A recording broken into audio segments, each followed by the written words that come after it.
Hello everyone, welcome to exam grid. आज की video में हम डिस्कस करेंगे सैम्पलिंग एंड इट्स मेथड्स। तो रिसर्च एप्टीट्यूड का बहुत इंपॉर्टेंट आपका टॉपिक है। जब आप रिसर्च कंडक्ट करते हो तो उसमें आपका सैम्पलिंग का बहुत इंपॉर्टेंट रोल होता है। तो इसी से रिलेटेड ये वीडियो है।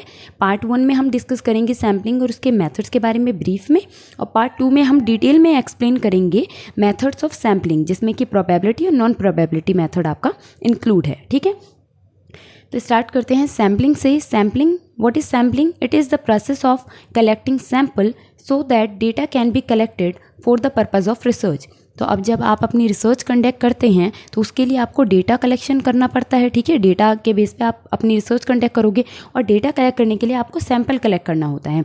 तो वो उसी के प्रोसेस को, आपका सैंपल कलेक्ट करने के प्रोसेस को सैम्पलिंग बोलते हैं।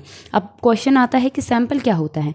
तो sample is the representative of a targeted population to be studied under research. तो सैंपल क्या होता है? आपका एक रिप्रेजेंटेटिव होता है किस चीज़ का? टारगेटेड पॉपुलेशन का। यहाँ पे टारगेटेड पॉपुलेशन इसलिए यूज़ किया है कि जिस बारे में आप रिसर्च करने वाले हो उससे रिलेटेड जो पॉपुलेशन है। ठीक है, क्योंकि पॉपुलेशन वर्ड यूज़ करूँगी तो नॉर्मली पॉपुलेशन वर्ड यूज़ किया जाता है, बट मैंने टारगेटेड किया क्योंकि पॉपुलेशन सबके लिए हो गया ओवरऑल, बट टारगेटेड मतलब जो आपकी रिसर्च से रिलेटेड है पॉपुलेशन उसको। तो वो रिसर्च से रिलेटेड जो पॉपुलेशन है उसका रिप्रेजेंटेशन होता है sample. Example, testing a grain of rice to check if the whole rice is cooked. मतलब आपको राइस चेक करने हैं, आपने राइस बना रहे हो। ठीक है, आपको राइस चेक करने हैं कि ये कुक हुए हैं या नहीं, चावल आपके अच्छे से पके हैं या नहीं। उसके लिए आप क्या करोगे? सारे चावल को तो आप टेस्ट करके नहीं देखोगे ना कि सारे पक गए, एक एक करके सबको चेक करके देखो, नहीं। आप क्या करोगे? उसमें से 2-3 दाने या 4-5 दाने जो भी हैं, ग्रेन्स जिन्हें हम दाना बोलते हैं, तो उनको आप क्या करोगे? उनको टेस्ट करोगे, उनको चेक करोगे कि ये आपके कुक हुए हैं नहीं। अगर आपके ये 2-4 दाने जो हैं वो बॉइल्ड हो गए हैं, ठीक है, वो अच्छे से बन चुके हैं, तो आप क्या बोलोगे कि जो आपका सारा चावल है वो कुक हो चुका है, पक चुका है। ठीक है, वहीं अगर आपका बॉइल्ड नहीं हुए हैं अच्छे से ये दाने, तो आप क्या बोलोगे? सारे ही चावल अभी अच्छे से पके नहीं हैं, तो और हमें इन्हें पकाना है। तो ये जो ग्रेन्स आपने लिए हैं चावल को टेस्ट करने के लिए, 2-3 दाने जो लिए हैं, क्योंकि आप पूरा चावल तो चेक नहीं कर सकते, तो ये जो 2-3 दाने हैं इनको हम बोलते हैं सैंपल। ठीक है, सैंपल ले लिया है आपने। इसी तरीके से, क्योंकि ये पूरे और ये जो आपका चावल है जिसको आप टेस्ट कर रहे हो वो हो गई आपकी टारगेटेड पॉपुलेशन, जिसमें से आपने सैंपल लिया है या जिसको आप टेस्ट करना चाहते हो। उसके अलावा आप मतलब एक और एग्जांपल ले सकते हो, जैसे आप ब्लड टेस्ट वगैरह कराने भी जाते हो तो पूरा का पूरा ब्लड तो नहीं लेता है डॉक्टर आपका, है ना, टेस्ट करने के लिए, तो वो थोड़ा सा सैंपल ले लेता है, थोड़ा सा, उसके बेस पे आपको बता देता है आपका हीमोग्लोबिन वगैरह। इसी तरीके से अगर पार्टिसिपेंट्स के बेस पे करते हो, 50 पार्टिसिपेंट्स को आप स्टडी करना चाहते हो, बट आपके पास इतना इनफ टाइम नहीं है, ना इतना बजट है आपका, तो आप क्या करोगे? कुछ उसमें से 2-3 लोगों को ही आप स्टडी कर लोगे। ठीक है, जो उनसे ही, उनके अंदर से ही हैं, 50 में से ही आप उन 3 लोगों को उठा लोगे। ठीक है, उनको एज अ सैंपल, ये जो 3 पार्टिसिपेंट आपने लिए ये हो गया सैंपल, और जिनको आप पूरा स्टडी करना चाहते थे वो हो गया आपका टारगेटेड पॉपुलेशन। तो ये डिफरेंस होता है पॉपुलेशन और सैंपल में। पॉपुलेशन में से ही आप सैंपल लेते हो ताकि कि आपका टाइम जो हो सेव हो सके।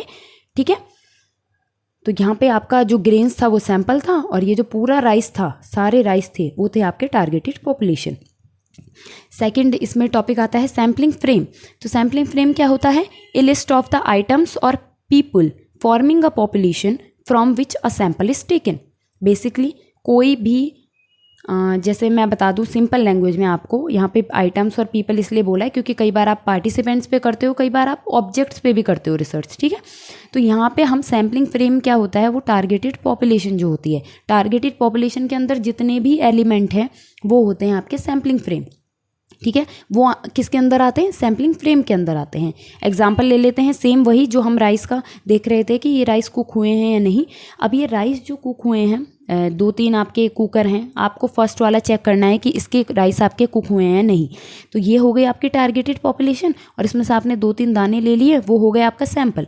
पर ये जो आपका पॉपुलेशन जो है, इसके अंदर जितने भी दाने हैं, राइस के जितने भी दाने हैं, ये सब किसके अंदर आएंगे? सैम्पलिंग फ्रेम के अंदर।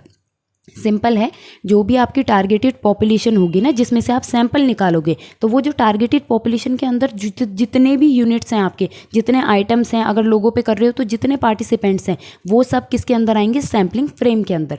तो सैम्पलिंग फ्रेम में कौन कौन आते हैं जिनसे आप सैंपल लोगे, वो टारगेटेड पॉपुलेशन आपके, उस टारगेटेड पॉपुलेशन के सारे एलिमेंट आपके सैम्पलिंग फ्रेम के अंदर आते हैं। ठीक है, तो ये सारे जो चावल के दाने हैं ये किसके अंदर आएंगे, सैम्पलिंग फ्रेम के अंदर आएंगे, सैम्पलिंग फ्रेम कहलाएंगे।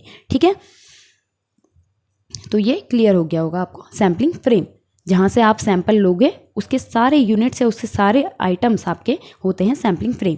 फिर आता है आपका फाइनल सैम्पलिंग मेथड। तो सैंपल कलेक्ट करने के आपके तरीके होते हैं, 2 तरीके से बेसिकली आप मेथड जो होते हैं आपके सैंपल कलेक्ट करने के, पहला है प्रोबेबिलिटी मेथड, ठीक है, दूसरा है non probability method. Probability method जो कि बेसिकली आपका, प्रोबेबिलिटी क्या होते हैं, चांसेस, रैंडमनेस के बेस पे, किसी के चांसेस पे डिपेंड होते हैं, जिसका लक आ गया उसके बेस पे आपको सैंपल में कलेक्ट हो गया। यानी कि सैंपल किस तरीके से लोगे अब आपको किस तरीके से पार्टिसिपेंट्स को चुनना है सैंपल के लिए, वो जब आपका डिपेंड होता है टोटली चांसेस के बेस पे। यानी कि आपके जो चावल चेक कर रहे थे आप, चावल के 2-3 जो आपने दाने लिए थे सैंपल की तरह, तो वो सारे, वो जो 2-3 दाने जो हैं वो ही क्यों चूज़ किया आपने, उनके चांसेस इक्वल होते हैं सेलेक्ट होने के। जो भी एलिमेंट है पॉपुलेशन में, जब उनके चांसेस इक्वल होते हैं सेलेक्ट होने के एज अ सैंपल, वो होता है आपका प्रोबेबिलिटी मेथड। नॉन प्रोबेबिलिटी क्या होता है, जो भी आपके पॉपुलेशन में से जिन भी पार्टिसिपेंट्स को आप सैंपल की तरह चूज़ कर रहे हो, जब उनके सेलेक्ट होने के चांसेस इक्वल नहीं होते हैं, मतलब आप अपनी मर्जी से चूज़ कर रहे हो, आप अपनी कन्वीनियंस के हिसाब से चूज़ कर रहे हो, जजमेंट के हिसाब से चूज़ कर रहे हो,